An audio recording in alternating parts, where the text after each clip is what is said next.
Here is the story, formatted for CapCut with each sentence on a new line, tailored for a US audience with a new introduction and a beautiful concluding chapter. Have you ever felt trapped in a nightmare you couldn't wake up from? For years, that was my reality.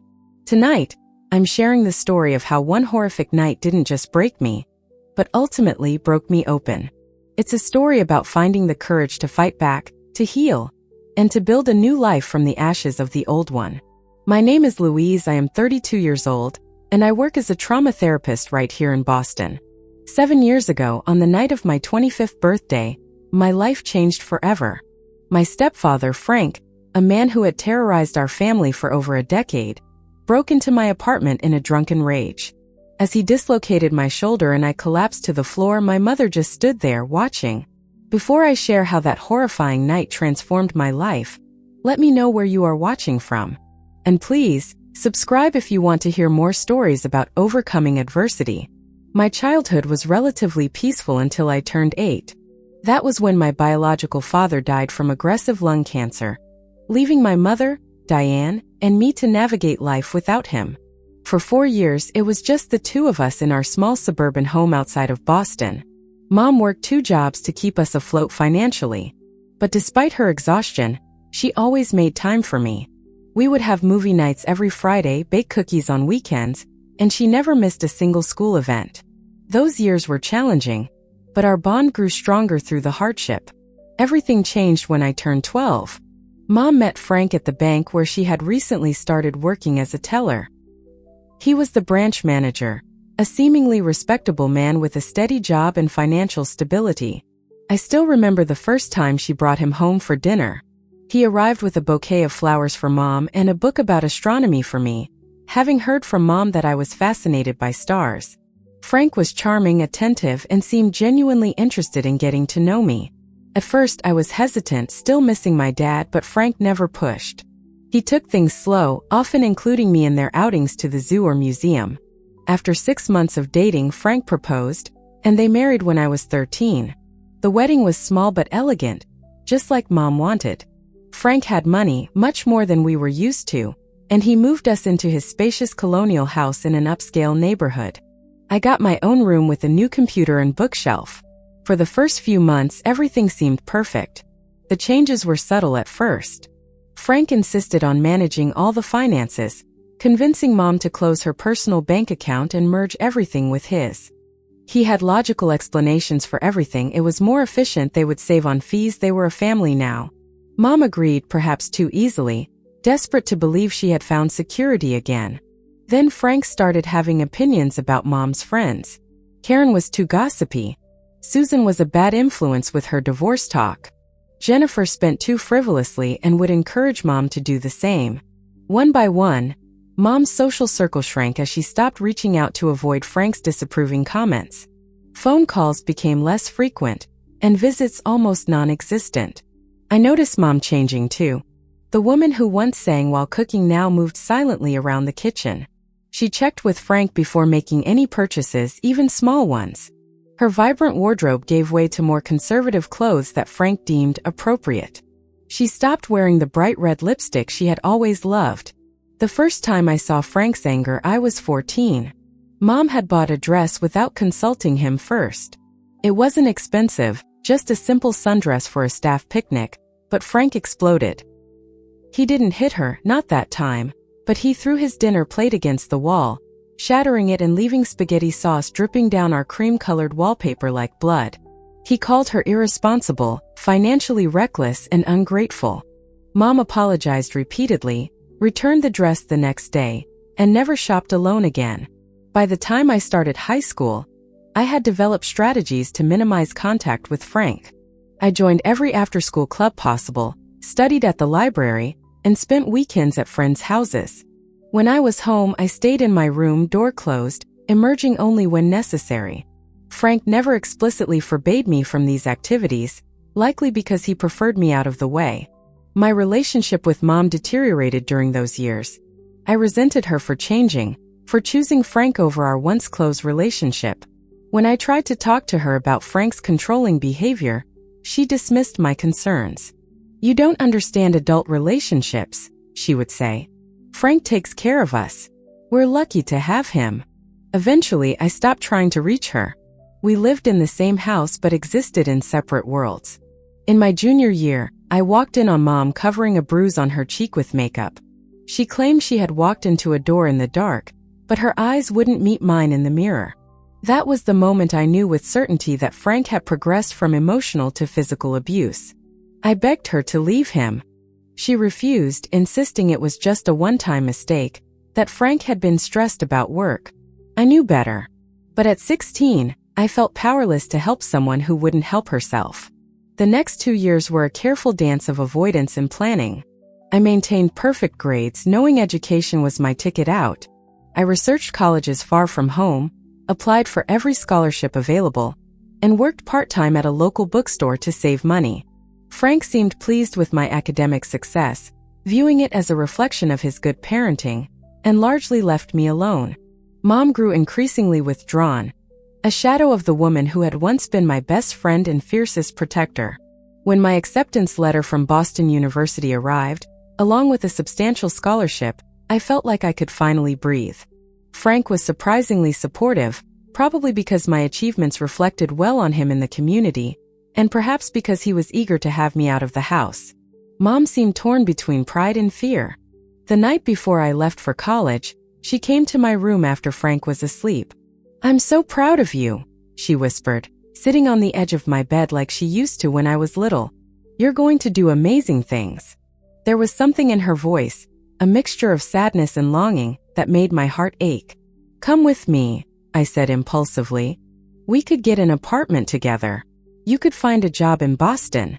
She shook her head, that familiar look of resignation settling over her features. "This is my life now, Louise, but it doesn't have to be yours. Promise me you'll build a good life, no matter what." The next morning, Frank drove us to Boston in tense silence. He helped carry my boxes up to the dorm room, playing the role of devoted stepfather perfectly in front of my roommate and her parents. When it was time to leave, Mom hugged me tightly, whispering, "I love you," in my ear. Frank gave me an awkward pat on the shoulder and a check for emergencies. I never cashed it. My first semester at college was like emerging from a dark cave into sunlight. I made friends who knew nothing about my home life, joined study groups, and even tried out for the debate team.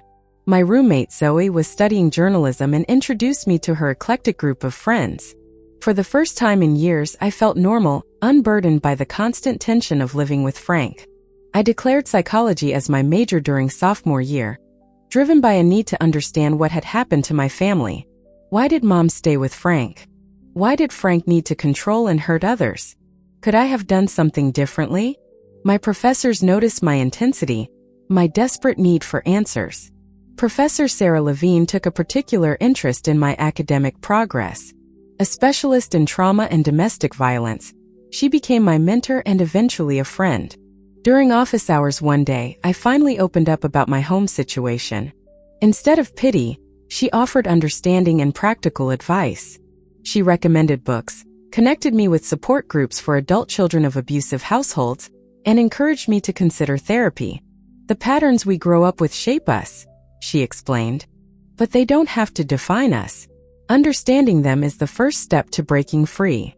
Communication with Mom became increasingly difficult during those years. Our phone calls were brief and superficial, always when Frank was at work. She never shared anything meaningful about her life, deflecting my questions with vague reassurances that everything was fine. I came home for holidays during freshman year, but the atmosphere was so stifling that I found excuses to stay at school for most breaks after that. Mom would visit me occasionally, always alone, always looking over her shoulder as if Frank might materialize behind her. To support myself, I worked at the university library 20 hours a week. The quiet, organized environment was soothing, and my supervisor was flexible with my class schedule. I was determined to be financially independent, refusing to rely on any money connected to Frank. I lived frugally, shopped at thrift stores, and learned to cook cheap, healthy meals in the dorm kitchen. During junior year, I met Eric in my abnormal psychology class. He was studying to become a clinical social worker, passionate about helping at-risk youth. Unlike the few guys I had dated casually before, Eric was patient and perceptive. He noticed when certain topics made me uncomfortable and never pushed for more than I was ready to share. Gradually, I told him about my family, testing his reactions with small revelations before trusting him with the full story. "Your mom needs help," he said after hearing about her situation. "But so do you. Having a parent in an abusive relationship affects you too, even from a distance." With Eric's encouragement, I started seeing a therapist through the university's counseling center. Dr. Melissa helped me work through my complicated feelings of love, anger, and guilt regarding my mother, and my fear and resentment of Frank. Slowly, I began to understand that I couldn't save Mom if she wasn't ready to leave, but I could build my own healthy life. I graduated summa cum laude, with Professor Levine writing glowing recommendations for graduate programs. Mom attended my graduation ceremony, sitting alone in the audience while Frank claimed a work emergency. She looked older than her 47 years. Her once vibrant brown hair was now streaked with gray, her posture slightly stooped as if perpetually bracing for impact. We went to dinner afterward, just the two of us, at a small Italian restaurant near campus. "I always knew you would do something special," she said, smiling genuinely for the first time in years. "Your father would have been so proud." I took her hand across the table. "I'm staying in Boston. I found an apartment and a job at a community mental health center. You could visit any time. Stay as long as you want." She squeezed my hand, then withdrew it to fiddle with her napkin. "I'll try. Things are just busy with Frank's work schedule and the house." Her voice trailed off, and I knew she was afraid to make promises she couldn't keep. We parted with tight hugs and tentative plans for her to visit that summer. As I watched her taxi drive away, I wondered if I would ever have my real mother back. After graduation, I settled into my one-bedroom apartment in a converted brownstone in Somerville, a short subway ride from downtown Boston. The rent stretched my budget thin, but having my own secure space was worth every penny. My job at the Riverside Community Mental Health Center was entry-level, assisting licensed therapists with their paperwork and occasionally sitting in on group therapy sessions. The pay was modest, but the experience was invaluable, especially when combined with the part-time graduate courses I was taking in clinical psychology. 6 months into my new life, I received an unexpected message from Eric. We had broken up amicably before graduation, both focused on our careers and unsure about maintaining a long-distance relationship as he had accepted a position in Chicago. His message was simple. He was moving back to Boston for a new job opportunity, and wondered if I'd like to get coffee and catch up. Our reunion coffee turned into dinner, which evolved into regular dates. Eric had matured during our time apart, more confident in his skills and clearer about his goals. He now worked for a nonprofit organization that provided counseling services to low-income families, particularly those affected by addiction. We slipped back into our relationship with surprising ease, both more self-aware and better at communicating than we had been in college. One evening during a video call with Mom, I noticed a yellowish bruise fading around her right eye. When I asked about it, she nervously adjusted her webcam and claimed she had tripped on the stairs while carrying laundry. The explanation might have been plausible if not for the way her eyes darted around, likely checking if Frank was within earshot. "Mom," I said gently, "you know you can tell me anything, right? If something is happening, I can help." "Everything is fine, sweetie," she insisted, plastering on a smile that didn't reach her eyes. "How's your new project at work going?" The abrupt change of subject was typical, but I decided not to push. Instead, I started calling more frequently at different times of day, hoping to catch her when she felt safer to talk. I also befriended Catherine, a colleague who specialized in domestic violence cases. Without breaking confidentiality about Mom, I asked general questions about how abuse escalates and what resources were available for victims. "The most dangerous time is when they try to leave," Catherine explained during one lunch break. "That's when control is threatened, and abusers often escalate to prevent losing their victim. Any escape plan needs to prioritize safety above all else." I started researching domestic violence shelters in my parents' area, saving phone numbers and addresses in a password-protected document on my computer. I looked into legal options, restraining orders, and support groups, all while knowing that none of it would help unless Mom was willing to take that first, terrifying step. 3 months before my 25th birthday, Mom called while I was having dinner with Eric at my apartment. Her voice was shaking, barely audible. He found the brochure, she whispered. What brochure? I asked, though I already suspected the answer. For the Women's Center. The one you mailed me. He went through my purse. She was crying now, trying to keep quiet. He says I'm ungrateful, that I'm planning to leave him after everything he's done for me. He broke my phone. I'm using the neighbor's landline while he's out. My heart raced. Mom, listen to me. Pack a small bag. Only essentials. I'll call you an Uber to the bus station. You can come stay with me. We'll figure everything out once you're safe. I can't just leave, she protested weakly. The house, my job. What would people think? None of that matters if you're not safe, I insisted. Please, Mom. I'm afraid of what he might do. There was a long pause. Maybe you're right, she finally said. Let me think about it. I'll call you back tomorrow when he's at work. Eric, who had been listening to my side of the conversation, looked concerned. Do you think she's in immediate danger? Should we call the local police for a welfare check? I don't know, I admitted. Frank is careful. He's never done anything that would get him arrested. If we call the police and nothing happens, it might just make things worse for her. We stayed up late discussing options, with Eric helping me refine a safety plan for Mom. I barely slept, waiting for her call the next day. When it finally came, my heart sank at her first words. Everything is fine now, she said, her voice unnaturally bright. Frank and I had a good talk. He explained that he was just worried about me being influenced by negative people. We're going to start marriage counseling. I could hear the lie in every syllable, could picture Frank standing next to her, monitoring every word. Mom, are you sure? You know you can tell me if... Absolutely sure, she interrupted. Oh, Frank wants to say hello. Before I could protest, his voice came through the speaker, smooth and controlled as always. Louise, how nice to hear you've been keeping in touch with your mother. I hope you're not filling her head with nonsense about our relationship. I just want her to be safe and happy, I replied carefully. She is both of those things with me, he said, a subtle threat underlying his pleasant tone. Perhaps you should focus on your own life instead of trying to interfere in ours. Family is sacred, Louise. Remember that. The call ended abruptly. Frantic with worry, I contacted the local police department and explained the situation. The officer was sympathetic but explained that without evidence of a crime or direct testimony from my mother, there was little they could do. If she calls and says she's in danger, we will respond immediately, he assured me. But we can't force help on someone who isn't asking for it. Frustrated and scared, I tried calling Mom repeatedly over the next few weeks, but always got voicemail.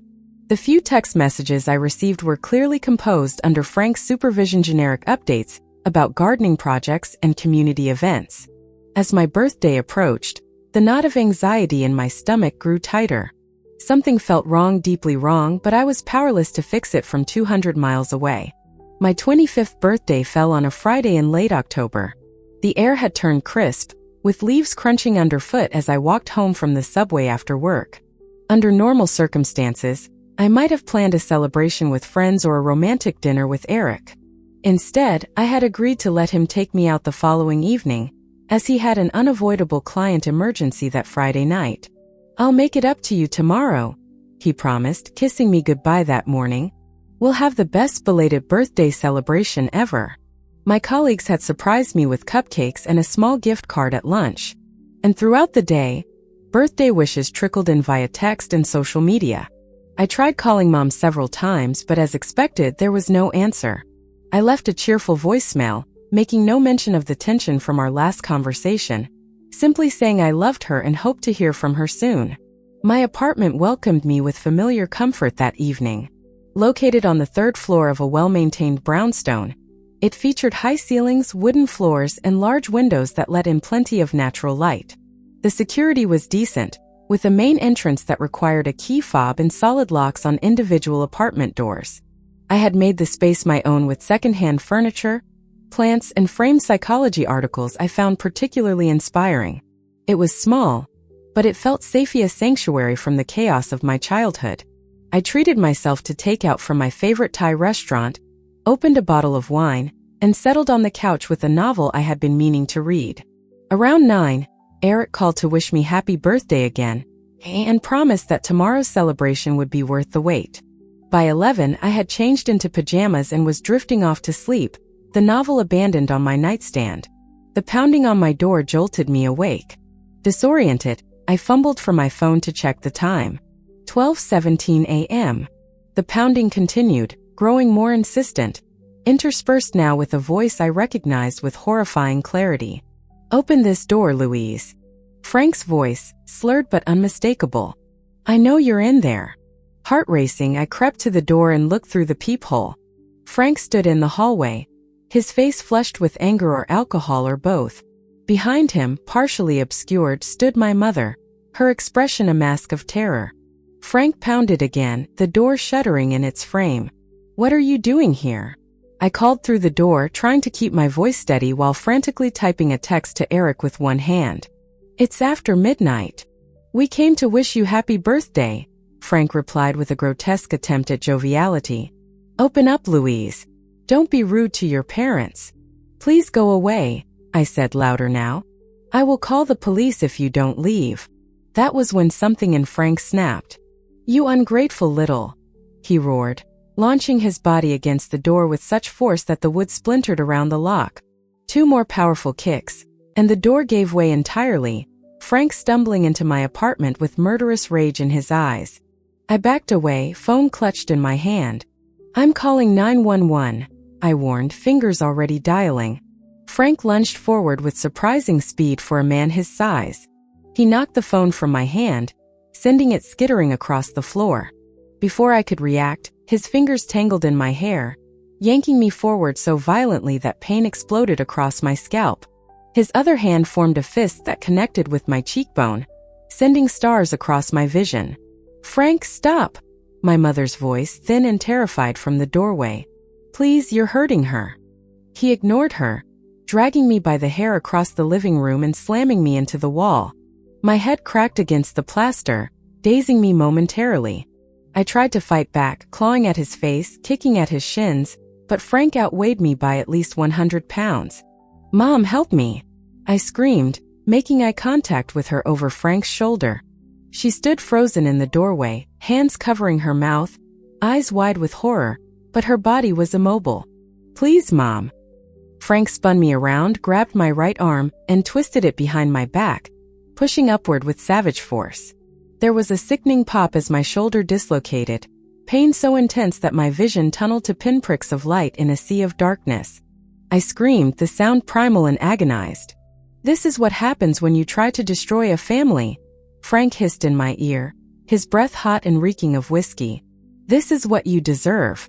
He slammed me against the wall again, my already injured shoulder taking the brunt of the impact. The pain was blinding, nauseating. I felt something crack in my rib cage as he punched me again, this time in the side. Another blow caught my temple, sending me sprawling to the floor. Through swelling eyes, I saw my phone just inches from my outstretched left hand. With the last of my strength, I lunged for it, my fingers finding the emergency SOS button I had programmed. 3 quick presses sent my location to emergency services. Frank's foot connected with my ribs again, and I curled into a protective ball, tasting blood, feeling consciousness slipping away. The last thing I remember before darkness claimed me was my mother's face, tears streaming down her cheeks, her mouth forming words I could no longer hear. In the distance, sirens wailed, growing louder, then fading as I slipped into unconsciousness. The steady beeping of a heart monitor pulled me from darkness. My eyelids felt impossibly heavy, but I managed to open them to a blur of a white ceiling and fluorescent lights. Pain radiated from seemingly everywhere, particularly my right shoulder and rib cage. A warm pressure on my left hand drew my attention, and I turned my head slightly to see Eric sitting beside the hospital bed. His fingers were intertwined with mine, his head bowed in what looked like prayer or exhaustion. "Eric," I tried to say, but it came out as a rasp. His head snapped up, relief washing over his tired features. "Louise," he whispered, leaning closer. "Thank God. Let me get the nurse." He pressed a button, and moments later a nurse bustled in, followed by a doctor in a white coat. They checked my vitals, asked me questions to assess my mental state, and explained my injuries. You have a dislocated right shoulder, which we reduced while you were unconscious, the doctor explained. 2 fractured ribs on your right side, facial contusions, and a mild concussion. You were lucky the police arrived when they did. Do you remember what happened? The memories flooded back in horrifying clarity. Frank breaking down my door, the first punch, my mother watching, the sickening pop of my shoulder. I nodded slowly, wincing at the pain the movement caused. Frank, I managed. My stepfather, he attacked me. My mother was there too. Are they? Your stepfather is in custody, Eric said, his voice tight with controlled anger. The police arrested him at the scene. Your mother is in the waiting room. She's been here all night, but was afraid to come in. A police officer arrived shortly after, a woman with kind eyes and a notebook. She introduced herself as Officer Rivera and explained she needed my statement while events were still fresh in my mind. With Eric holding my hand for support, I recounted everything, from the midnight pounding on my door to losing consciousness as sirens approached. We have your stepfather in custody on charges of breaking and entering, assault and battery, Officer Rivera confirmed.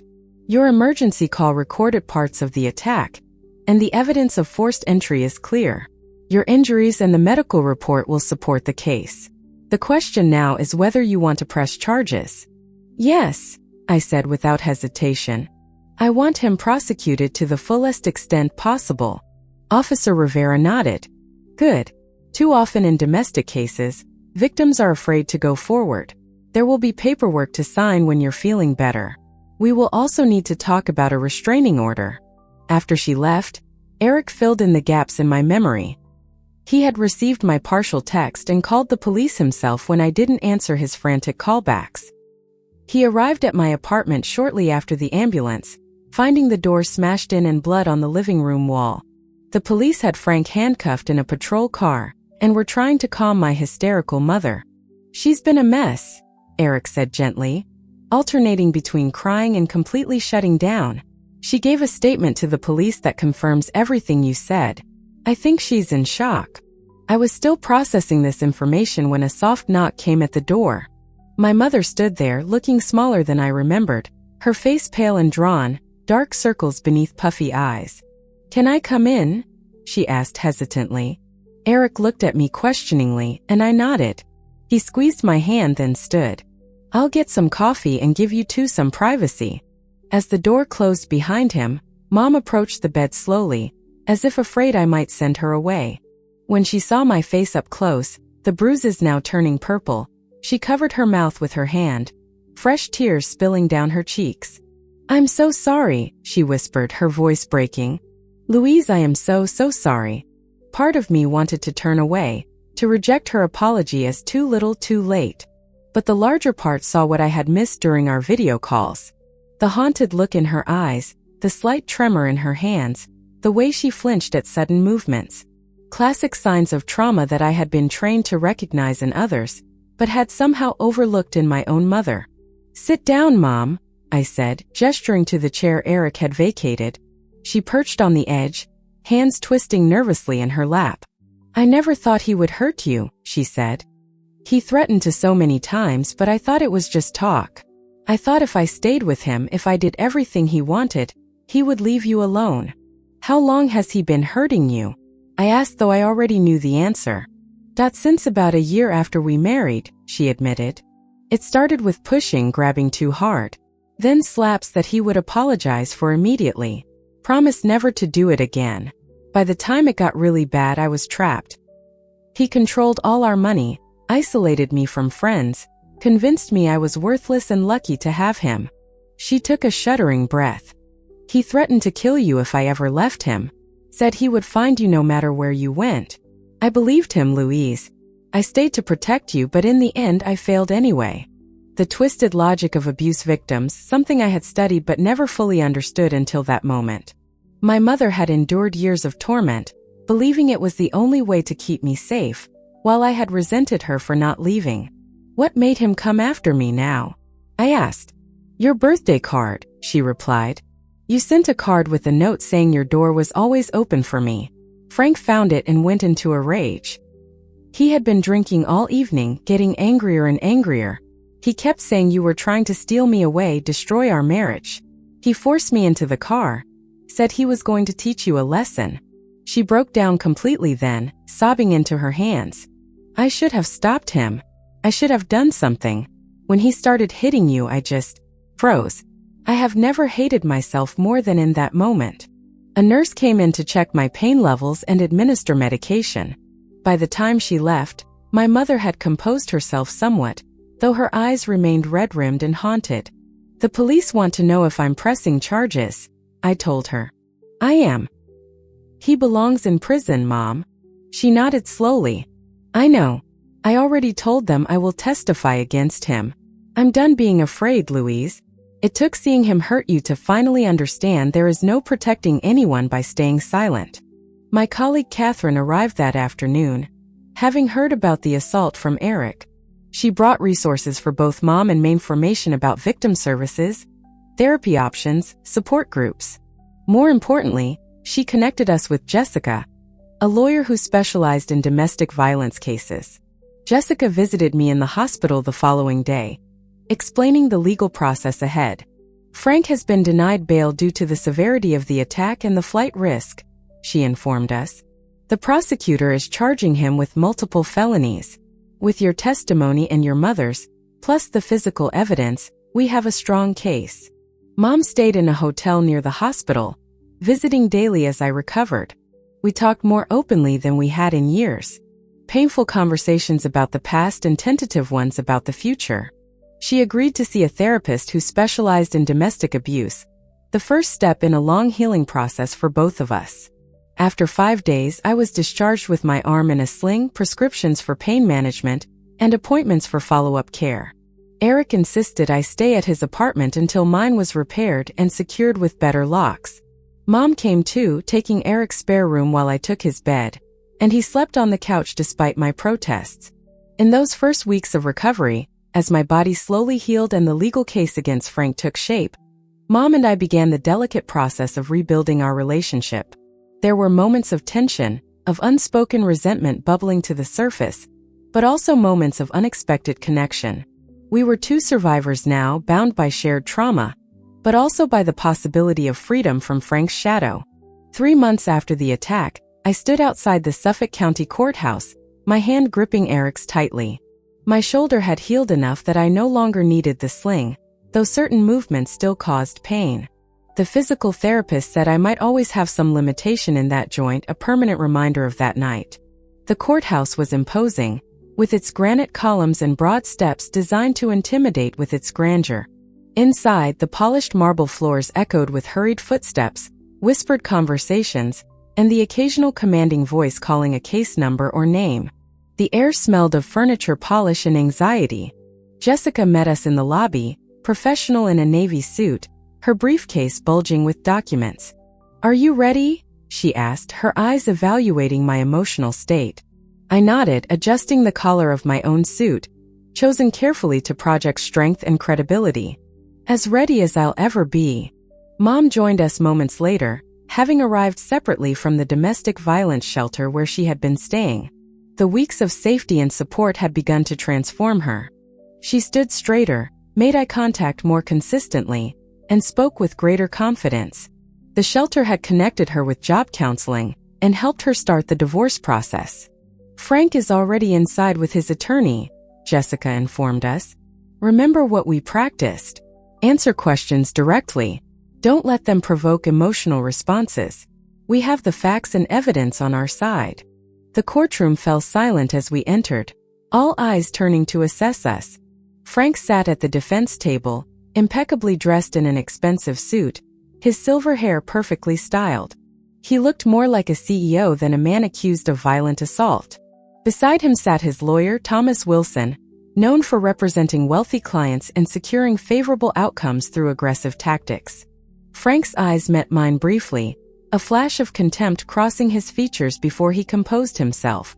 I refused to look away, holding his gaze until he turned to whisper something to his attorney. That small victory steadied me as we took our seats behind the prosecution table. The proceedings began with opening statements. The prosecutor, Maria Delgado, outlined the case clearly and forcefully, detailing the break-in, the assault, and my injuries. She highlighted Frank's history of controlling behavior and the premeditated nature of the attack. Wilson's opening painted a vastly different picture. Frank, as a concerned stepfather worried about my influence on my mother, had gone to have a conversation that escalated when I allegedly became hysterical and attacked him, forcing him to defend himself. The fabrication was so outrageous, I had to grip the bench to keep from objecting. "They will try to twist everything," Jessica whispered. "Let the evidence speak for itself." When called to testify, I walked to the witness stand with deliberate calm, swore to tell the truth, and faced the courtroom. For nearly 2 hours, I answered the prosecutor's questions, describing my childhood after Frank entered our lives, the escalating control, the isolation of my mother, and finally, in excruciating detail, the events of that October night. "And at any point," Delgado asked, "did you attack or threaten Mr. Sullivan prior to him breaking down your door?" "No," I stated firmly. "I never even opened the door. I asked him to leave and said I would call the police if he didn't." Wilson's cross-examination was exactly as Jessica had prepared me for. Aggressive, manipulative, designed to provoke emotional responses that might make me appear unstable. "Isn't it true, Ms. Moore, that you have been trying to separate your mother from your stepfather for years?" he demanded. "I have been trying to help my mother escape an abusive relationship," I corrected calmly. "And you sent materials about leaving one's spouse to your mother's home, knowing they would likely be discovered by Mr. Sullivan?" "I sent information about domestic violence resources because I feared for her safety." He attempted to paint me as vindictive, resentful of Frank's authority, determined to destroy their marriage out of jealousy. With each question, I took a breath before answering, sticking to facts, refusing to be baited into anger. My mother's testimony the following day was both heartbreaking and powerful. Her voice shook initially as she described 12 years of escalating abuse, but grew stronger as she detailed Frank's threats, the financial control, the isolation, and finally the night he forced her into the car to confront me. "He said he was going to teach Louise a lesson for trying to turn me against him," she testified. "I was terrified he would hurt her, but too afraid to defy him. When he started hitting her, I froze. It was like watching a nightmare I couldn't wake up from." Wilson's attempt to discredit her by suggesting she was mentally unstable or seeking financial gain through divorce backfired when Mom calmly described how Frank had ensured she had no access to money, no credit in her name, and no way to support herself independently. The medical evidence was presented next. Photographs of my injuries, the doctor's report detailing the dislocated shoulder, fractured ribs, concussion, and facial contusions. The emergency room physician testified about the significant force required to cause such injuries. The jury visibly reacted to the images, several members looking at Frank with undisguised disgust. Officer Rivera and her partner described the scene they found at my apartment. The broken door, blood on the wall, my unconscious form on the floor, Frank still raging as they restrained him. The partial recording from my emergency call was played in court, my screams and Frank's threats filling the silent room.